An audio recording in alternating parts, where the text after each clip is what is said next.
Okay sir start చేసాడు. అందరికీ నమస్కారం. ఇక్కడ ఇచ్చేసినటువంటి పత్రికా విలేకరులకు, ఎలక్ట్రానిక్ మీడియా వారికి, ప్రింట్ మీడియా వారికి, సోషల్ మీడియా వారికి అందరికీ నా హృదయపూర్వక నమస్కారం తెలియజేసుకుంటున్నాను.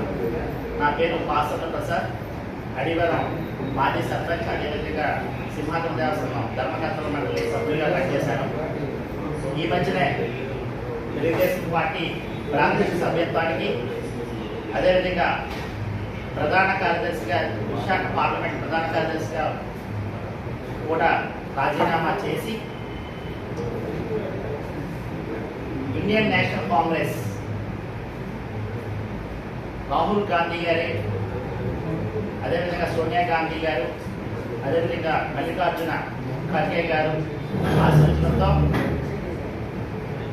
ఏపీ కాంగ్రెస్ కమిటీ అధ్యక్షురాలు శ్రీమతి వైఎస్ షర్మిలారెడ్డి గారి ఆధ్వర్యంలో, అదేవిధంగా తెలంగాణ సీఎం, తెలంగాణ పిసిసి అధ్యక్షులు అనుమోలు రేవంత్ రెడ్డి గారి ఆధ్వర్యంలో విశాఖ స్టీల్ ప్లాంట్లో జరిగిన బహిరంగ సభలో మరి నాకు కాంగ్రెస్ పార్టీ నుంచి నేను జాయిన్ అవ్వడం జరిగింది. అదే స్టేజ్ పైన మరి దానికోసం సహకరించినటువంటి మరి పెద్దలందరికీ నా హృదయపూర్వక, కాంగ్రెస్ పెద్దలకు, ముఖ్యంగా మీడియా సోదరులకు నా హృదయపూర్వక నమస్కారం తెలియజేసుకుంటున్నాను. మరి ఇదే ఆదరణ ఎప్పుడు ముందు ముందు కూడా ఉండాలని నేను కోరుకుంటున్నాను.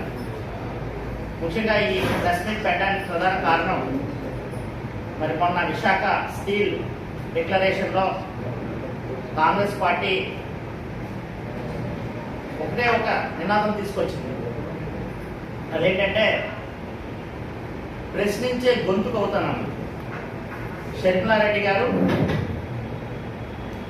ఆంధ్రప్రదేశ్లో ఉన్న అన్ని రాజకీయ పార్టీలు, బీజేపీ, బాబు, జగన్, పవన్ ముగ్గురు కూడా షర్మిలారెడ్డి గారిని, ఆమె గొంతు ఢిల్లీకి వినబడి మరి ఇక్కడ ఉండే సమస్యలు, ఎన్నో సమస్యలు, ఆంధ్రప్రదేశ్లో ఎన్నో సమస్యలతో కొట్టుమిట్టాడుతుంది. విభజన వల్ల వచ్చిన హామీలు అమలు జరగటం లేదు.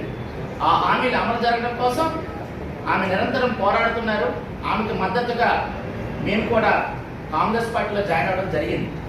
ఎందుకంటే ఇక్కడ చూస్తుంటుంటే బాబు గారు, అదేవిధంగా జగన్ గారు, అదేవిధంగా పవన్ గారు, వీళ్ళందరూ నడుపుతున్నాయి, పార్టీలు నడుపుతున్నా సరే అవి నాకు పార్టీలా కనిపిస్తలేదు. అవి ఒక కార్పొరేట్ కంపెనీలా కనిపిస్తున్నాయి. కాదు, ఇక్కడ చేస్తుంది అభివృద్ధి కాదు, ఇక్కడ చేస్తుంది ప్రజల మనోభావాలకు అనుగుణంగా పోరాడే తత్వం లేదు.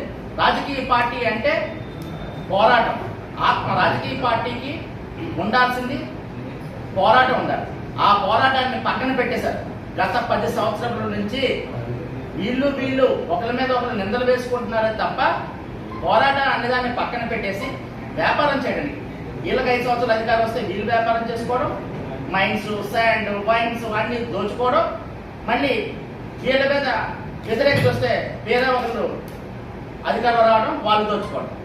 అంతే తప్పించి ఇక్కడ ఉండే సమస్యలు ఏంటి, ఇక్కడ యువత పడే సమస్య ఏంటి, ఇక్కడ ఉద్యోగులు పడుతున్న సమస్యలు ఏంటి అనేది పట్టించుకోవడం లేదు. అట్లాంటి పరిస్థితిలో మరి ప్రదేశ్ కాంగ్రెస్ అధ్యక్షురాలైనటువంటి షర్మిలారెడ్డి గారు ముందుకు వచ్చి పోరాటం చేస్తున్నారు. దానికి మద్దతుగా రేవంత్ రెడ్డి గారు ప్రత్యేకంగా వచ్చి మన ఆంధ్రప్రదేశ్ మీద ఉన్న అభిమానంతో అతను ఎన్నో పనులు, ఎన్నో సమస్యలు తెలంగాణలో ఉన్నా సరే వచ్చి ఇక్కడ మన గొంతు కలుపుతున్నారు.